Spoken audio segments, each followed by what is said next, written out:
Hello dear students, आज हम textile पर बेस्ड कुछ और इम्पोर्टेंट क्वेश्चन लेकर आए हैं जिसमें सिलेक्टेड क्वेश्चन आपको मिलने वाले हैं जो ऑलरेडी एग्जाम में पूछे जा चुके हैं। तो आइए एक एक क्वेश्चन को डिस्कस करना शुरू करते हैं। आज का हमारा पहला क्वेश्चन है, सूती कपड़े की सिकुड़न दूर करने के लिए कौन सी प्रक्रिया की जाती है। ऑप्शन ए में है फेल्टिंग, ऑप्शन बी में है मर्सराइजिंग, ऑप्शन सी में है सनफोराइजेशन, ऑप्शन डी में है निस्पीडन। तो सूती वस्त्र के सिकुड़न को दूर करने के लिए जो प्रक्रिया की जाती है वह होती है मर्सराइजिंग। ठीक है, तो इसका जो सही आंसर हो जाएगा वो हो जाएगा ऑप्शन नंबर बी, जो हमारा है मर्सराइजिंग। नेक्स्ट क्वेश्चन देखते हैं। कॉटन शब्द अरबी भाषा के क्यूटोन से लिया गया है जिसका अर्थ है, मतलब क्यूटोन का क्या अर्थ होता है। तो ऑप्शन में है, ऑप्शन ए में है एक बीज वाला पौधा, ऑप्शन बी में है खेती करने योग्य पौधा, ऑप्शन सी में है एक वानस्पतिक पौधा, ऑप्शन डी में है जीते हुए प्रदेश में पाया गया पौधा। तो इसका जो सही आंसर है वो होगा ऑप्शन नंबर डी, जीते हुए प्रदेश में पाया गया पौधा। तो इसका सही आंसर हो जाएगा ऑप्शन नंबर डी। अगला क्वेश्चन देखते हैं, लिनन कहां से प्राप्त किया जाता है। ऑप्शन ए में है कपास, ऑप्शन बी में है फ्लैक्स, ऑप्शन सी में है रबड़, ऑप्शन डी में है ऊन। तो जो लिनन होता है यह फ्लैक्स नामक पौधे से प्राप्त होता है। तो हमारा ऑप्शन नंबर बी सही हो जाएगा, क्योंकि फ्लैक्स का पौधा जो होता है उसके तने से लिनन का रेशा प्राप्त किया जाता है, इसलिए हमारा ऑप्शन नंबर बी सही हो जाएगा। अगला क्वेश्चन देखते हैं, कपास के रेशे के उत्पादन का सही क्रम दीजिए। मतलब कपास के रेशे की जो प्रोसेसिंग होती है उसके उत्पादन की, उसको सीक्वेंस में लगाना है। तो इसमें देखते हैं, पहले नंबर पे है कंघी करना, दूसरे पे है खेती करना, तीसरे पे है खोलना आपस में मिलाना, चौथे में है बिनौले निकालना और गांठ बांधना, और पांचवे में है कताई करना, छठवें में है ऊनी बनाना और सातवें में है धुनना। कंघी करना को कहते हैं इंग्लिश में कार्डिंग, कॉम्बिंग, इसको कॉम्बिंग कहते हैं। कंघी करना को इसको भी देख लीजिएगा, इसकी इंग्लिश भी बहुत इंपॉर्टेंट है। कंघी करना को कहते हैं कॉम्बिंग, खेती करना हार्वेस्टिंग, और खोलना आपस में मिलाना इसको ब्लेंडिंग, ओपनिंग एंड ब्लेंडिंग कहते हैं। Opening and blending. और बिनौले निकालना या गांठ बांधना इसको बेलिंग बोलते हैं।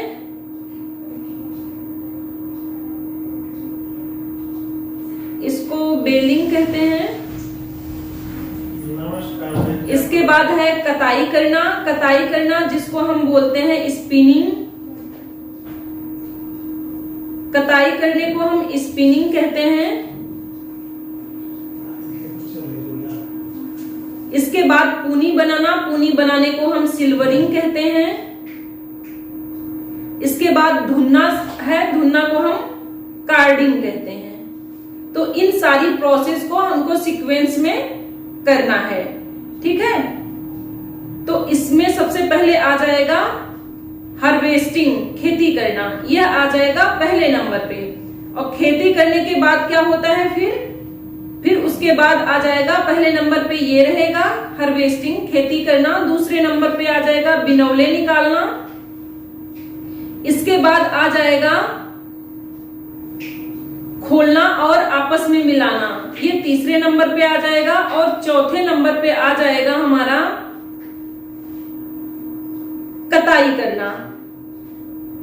ठीक है, इसके बाद जो है धुनना, कार्डिंग आता है, उसके बाद कताई करना। तो तीन हमारा हो गया। चौथे पे आ जाएगा धुनना, फिर उसके बाद आएगा पांचवें पे कंघी करना, छठे पे फिर आ जाएगा हमारा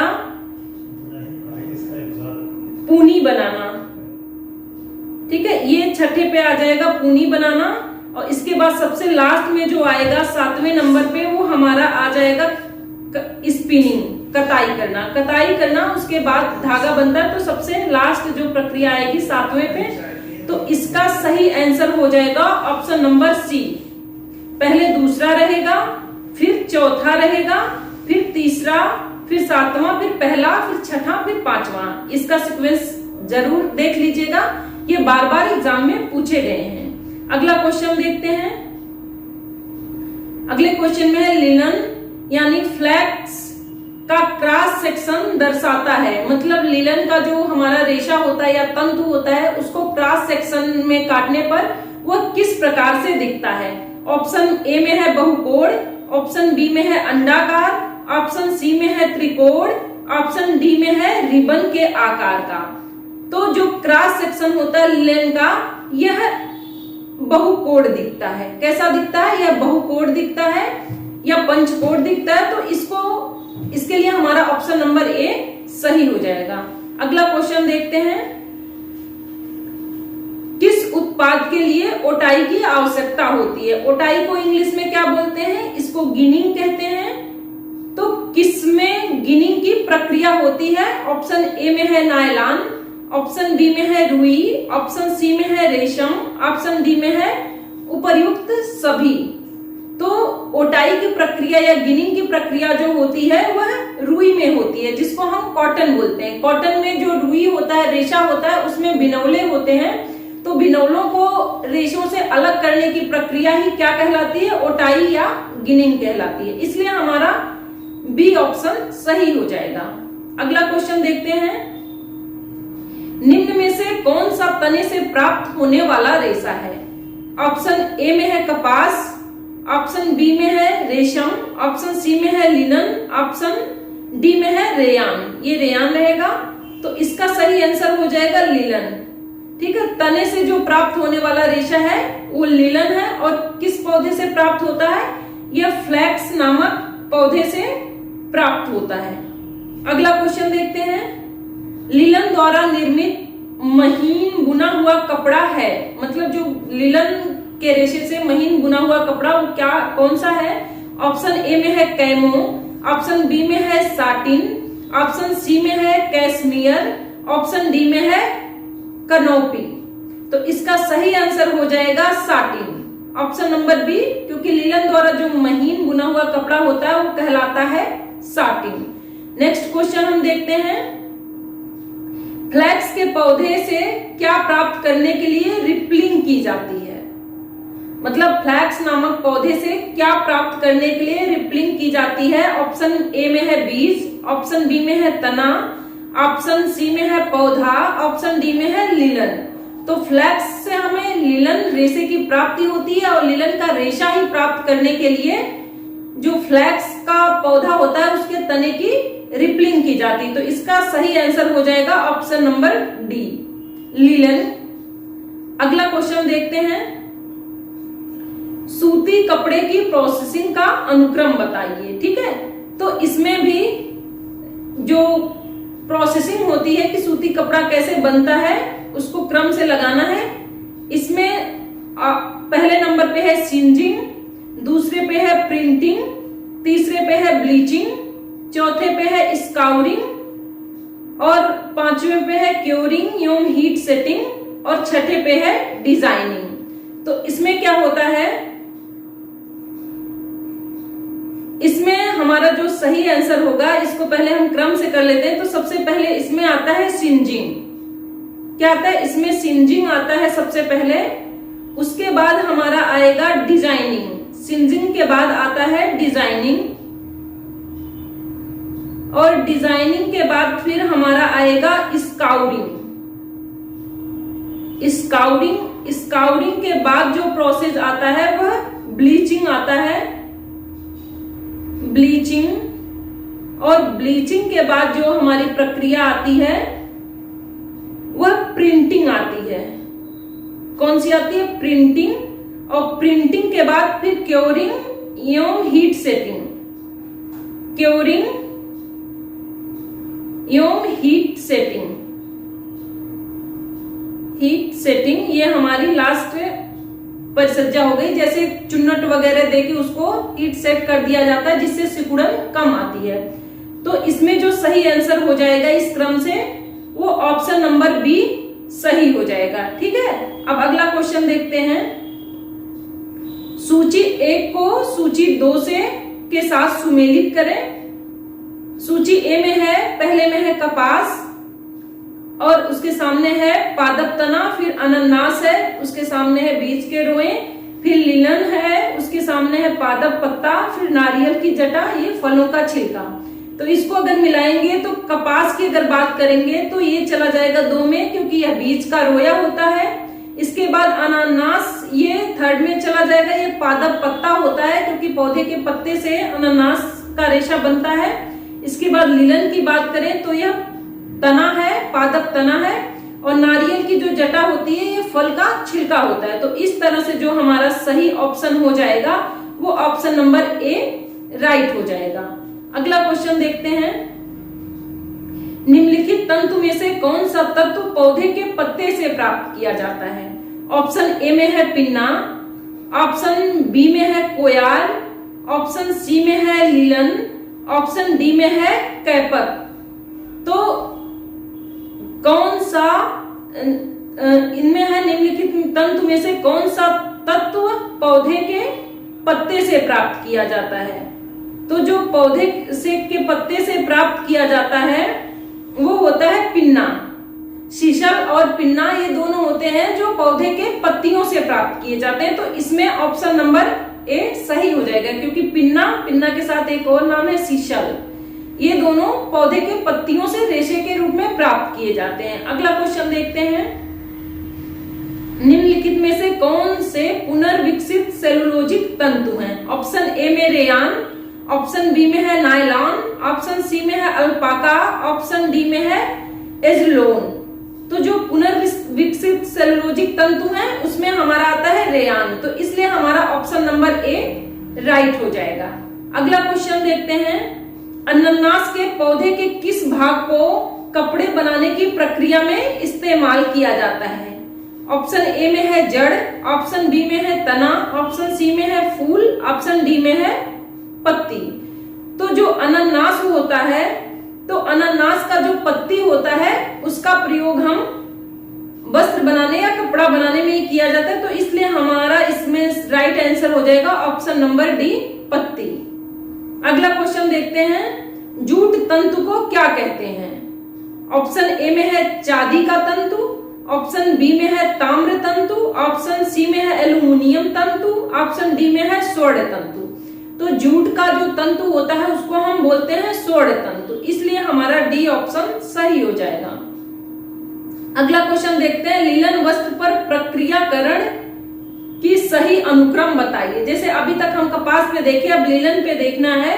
इसमें पहले नंबर में है सुखाना और स्वच्छ करना, उसके बाद है बुआई एवं कटाई, फिर उसके बाद है तोड़ तथा पीट कर तंतु को अलग करना, चौथे में है कंघी द्वारा सीधा करना, पांचवे में है कताई बुनाई परिसज्जा। तो इसमें क्या है, सबसे पहले इसमें क्या होगा, सबसे पहले बुआई और कटाई होगी क्योंकि सबसे पहले जो फ्लैक्स या जिससे लिनन हमें मिलता है उसकी बुआई या खेती की जाती है। तो नंबर 1 पे हो जाएगा बुआई और कटाई, उसके बाद सुखाना और स्वच्छ करना, फिर उसके बाद जो है हम जैसे लिनन के रेशे को तोड़कर उसको सुखाएंगे फिर स्वच्छ करेंगे। तीसरे नंबर पर आ जाएगा तंतु को उससे रेशे को अलग करेंगे पीट कर, बीटलिंग प्रोसेस, जिसको पीट कर तंतु को अलग करना उसको बीटलिंग बोलते हैं। बीटलिंग प्रक्रिया द्वारा उसको अलग किया जाता है। बीटलिंग, इसको ध्यान दीजिएगा। इसके बाद कंघी द्वारा सीधा किया जाता है, कॉम्बिंग प्रक्रिया की जाती है, उसके बाद कताई बुनाई, फिर सबसे लास्ट में परिसज्जा। तो इसका जो सही आंसर हो जाएगा वो हो जाएगा ऑप्शन नंबर बी। अब अगला क्वेश्चन हम देखते हैं। लिनन है, ऑप्शन ए में है सिंथेटिक फाइबर, ऑप्शन बी में है प्राकृतिक फाइबर, ऑप्शन सी में है मानव निर्मित सेलुलोजिक फाइबर, ऑप्शन डी में है इनमें से कोई नहीं। तो लिनन जो हमारा है यह एक प्राकृतिक फाइबर है, इसलिए ऑप्शन नंबर बी सही हो जाएगा। अगला क्वेश्चन देखते हैं, किस तंतु में ताप व उबलने को सहन करने की क्षमता होती है? मतलब कौन सा ऐसा तंतु होता है जिसको पानी में उबाल दे तो भी वह नष्ट नहीं होता है, गलता नहीं है। ऑप्शन ए में है रेशम, ऑप्शन बी में है जूट, ऑप्शन सी में है कपास, ऑप्शन डी में है ऊन। तो इसका सही आंसर होगा ऑप्शन सी, कपास। कपास में सबसे अधिक ताप सहन करने की क्षमता होती है। अगला क्वेश्चन देखते हैं, कपास को साफ करने की विधि क्या कहलाती है? तो कपास को जो साफ करने की विधि, इसमें ऑप्शन है, ए में है गिनिंग, बी में है कॉम्बिंग, सी में है बेलिंग, ऑप्शन डी में है पिकिंग। तो इसमें सही आंसर हो जाएगा ऑप्शन ए, गिनिंग। जब बीज को हम रेशों से अलग करते हैं या रेशों को साफ करते हैं, उसी प्रक्रिया को हम बोलते हैं गिनिंग। अगला जो हमारा क्वेश्चन है, जूट एक है, ऑप्शन ए में है रासायनिक रेशा है, ऑप्शन बी में है तने का रेशा है, ऑप्शन सी में है कोय का रेशा है, ऑप्शन डी में है जानतव रेशा है। तो जूट कैसा रेशा है? जूट एक तने का रेशा है। तो हमारा ऑप्शन नंबर बी सही हो जाएगा। अगला क्वेश्चन देखते हैं, कोय से बीज अलग करने की प्रक्रिया क्या कहलाती है? तो कोय से बीज अलग करने की प्रक्रिया, कोय से बीज अलग करने की प्रक्रिया कहलाती है गिनिंग। ठीक है, इसको गिनिंग कहते हैं। इसके बाद अगला हम देखते हैं, क्रॉस लिंकेज व साइड चेन अधिकांशतः पाया जाता है।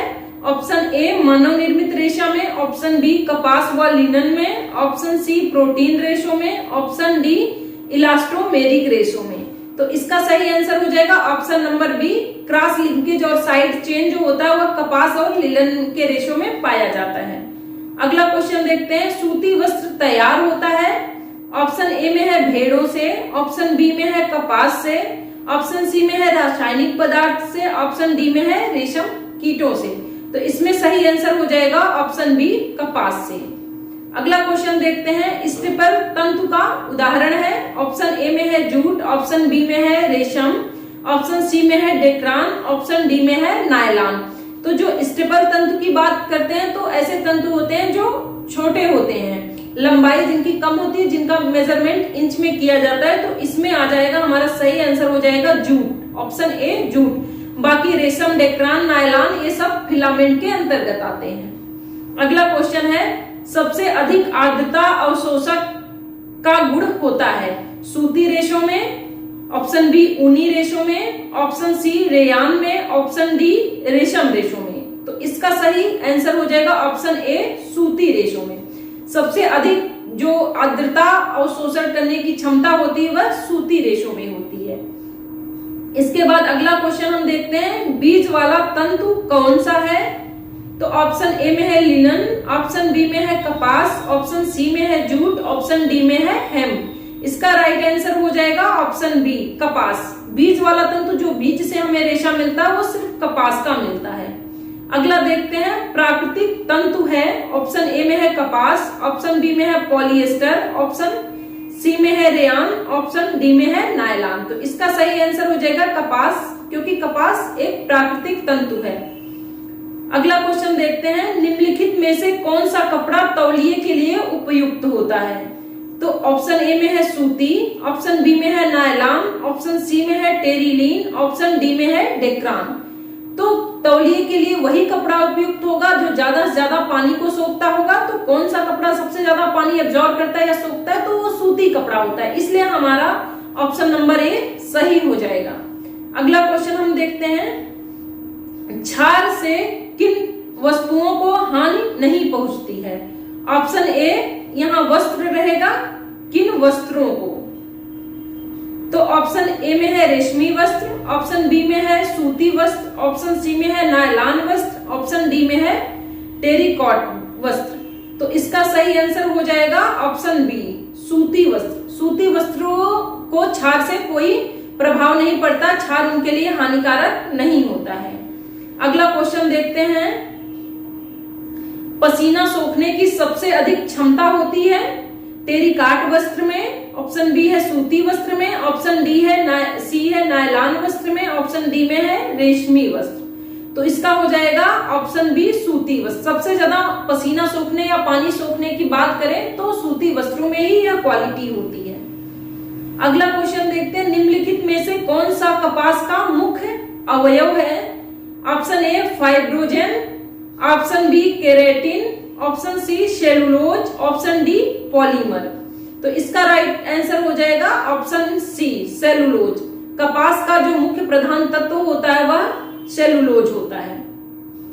नेक्स्ट क्वेश्चन, सूती वस्त्र को पारदर्शी तथा कड़ा करने के लिए किससे क्रिया कराई जाती है? ऑप्शन ए में है कास्टिक सोडा से, ऑप्शन बी में है सल्फ्यूरिक अम्ल से, ऑप्शन सी में है सोडियम परबोरेट से, ऑप्शन डी है इनमें से कोई नहीं।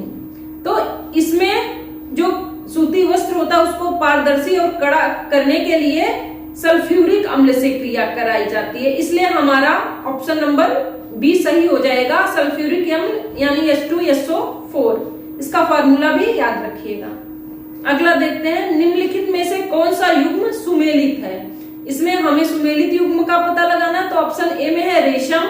रेशम मानवकृत रेशा है, तो ये गलत है क्योंकि रेशम मानवकृत रेशा नहीं है, रेशम प्राकृतिक रेशा है, नेचुरल। ऑप्शन बी में है रेयान। रेयान प्राकृतिक रेशा है, तो ये भी गलत है क्योंकि रेयान मानव मेड मतलब ह्यूमन मेड एक रेशा है, यह प्राकृतिक रेशा नहीं है। अगला नेक्स्ट है लिलन। लिलन एक वानस्पतिक रेशा है, तो ये सही हो जाएगा, ऑप्शन नंबर सी हमारा सही है क्योंकि लिलन एक वनस्पतिक रेशा है। लास्ट में है डी ऊन। ऊन एक धात्विक रेशा, तो ऊन धात्विक रेशा नहीं है। ऊन एक प्राकृतिक रेशा, हम कह सकते हैं प्रोटीन रेशा है। तो धात्विक रेशा में हमारा आ जाता है एस्बेस्टस, सोना चांदी, ये सब आ जाते हैं, तो इसलिए इसका सही आंसर हो जाएगा ऑप्शन नंबर सी लिलन। यही जोड़ा केवल एक सही है। नेक्स्ट क्वेश्चन, कार्ड्स ऊल किसको मिलाकर तैयार किया जाता है? ऑप्शन ए में है कच्चा ऊन, ऑप्शन बी में है कपास तथा धागा, ऑप्शन सी में है सूती तथा ऊनी, ऑप्शन डी में है केवल ऊन। तो इसका राइट आंसर हो जाएगा ऑप्शन नंबर सी। जो कॉट्स ऊल बनाया जाता है वो सूती और ऊनी मतलब कॉटन और ऊल दोनों को मिलाकर बनाया जाता है। अगला क्वेश्चन देखते हैं, कपास तंतु अनुप्रस्थ काट में दिखाई देता है, तो कपास तंतु अनुप्रस्थ काट में कैसा? ऑप्शन ए में है गोलाकार, ऑप्शन बी में है आयताकार, ऑप्शन सी में है चौड़ा, ऑप्शन डी में है लंबा। तो कपास का जब अनुप्रस्थ काट हम देखते हैं तो यह लंबा दिखाई देता है। कैसा दिखाई देता है? लंबा। तो इसमें डी ऑप्शन सही हो जाएगा। लेकिन अगर यही कपास के अनुदैर्ध्य काट की बात करें, कपास के अनुदैर्ध्य काट को हम देखें तो यह बलखाते रिबन के जैसा दिखाई देता है। कैसा दिखाई देता है? बलखाते रिबन या फीता जिसको बोलते हैं, रिबन के जैसा दिखाई देता है। तो ये चीज आप ध्यान दीजिएगा कि अगर क्वेश्चन पूछा जा रहा है तो क्वेश्चन में अनुप्रस्थ पूछ रहा है या अनुदैर्ध्य पूछ रहा है। नेक्स्ट क्वेश्चन देखते हैं, कपास उत्पादन में सर्वोच्च स्थान प्राप्त करने वाला देश कौन सा है? तो उत्पादन की जब बात हो रही है तो उसमें अमेरिका होगा। ठीक है, ऑप्शन देख लेते हैं। पहले ऑप्शन में है भारत, दूसरे में है अमेरिका, तीसरे में इंग्लैंड, चौथे में चीन। तो इसका राइट आंसर हो जाएगा अमेरिका। उत्पादन में जो पहले स्थान पर है अमेरिका। अगर रेशम कपास की जगह रेशम की बात करते तो हमारा चीन सही होता। अगला क्वेश्चन देखते हैं, इनमें से कौन सा प्रोटीन फाइबर नहीं है? ऑप्शन ए में है मोहेर, ऑप्शन बी में है काश्मीरी ऊल, ऑप्शन सी में है लिनन, ऑप्शन डी में है ऊन। तो इसका सही आंसर हो जाएगा ऑप्शन सी लिनन, क्योंकि लिनन जो होता है ये सेलुलोजिक फाइबर होता है, ना कि प्रोटीन फाइबर। और बाकी सब कैसे हैं? बाकी सब प्रोटीन फाइबर हैं। तो आज हमारा इतना ही क्वेश्चन था। हमें आशा है कि आप लोगों को अच्छे से समझ में आ गया होगा। अगर कोई दिक्कत होगी तो उसको आप लोग कमेंट में पूछिएगा, हम जरूर बताएंगे। नेक्स्ट क्लास के साथ फिर से आएंगे। आज इतना ही।